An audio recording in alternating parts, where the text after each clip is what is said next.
Hello students, in this video we will discuss the next topic of fifth module, that is formation of fuzzy rules. So in a general way, to represent the human knowledge, we can use natural language expressions like if antecedent then consequent. That means if some conditions are satisfied then this has to be done, like that. There are three general forms that exist for any linguistic variable. That means for any fuzzy set. One is assignment statement, second is conditional statement, and the third one is unconditional statement. Let us see what is meant by an assignment statement.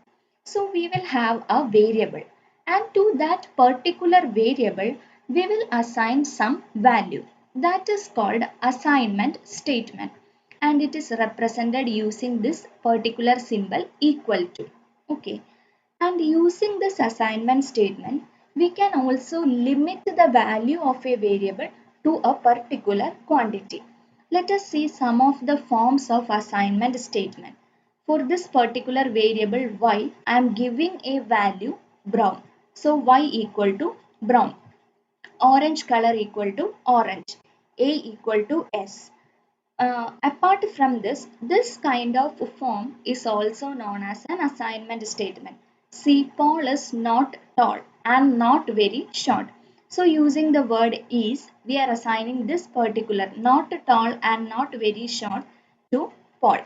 Climate equal autumn, outside temperature equal normal. So all these are considered as some of the forms of assigning a value to a variable and hence known as assignment statements.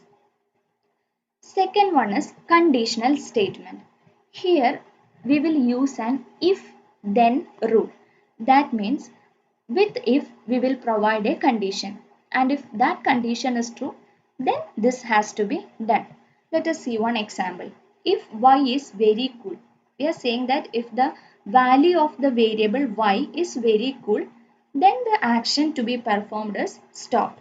Okay, so this is a conditional statement. Similarly, if A is high, then B is low, else B is not low. If temperature is high, then climate is hot. So all these are the forms or examples of a conditional statement, which is specified using a if-then rule. Next is unconditional statement. From the name itself, we can understand that in an unconditional statement, there will be no specific conditions provided. It will be just statements to do some action. So let us see one example. Go to sum. Just say go to the variable sum, or stop, divide by A, turn the pressure low.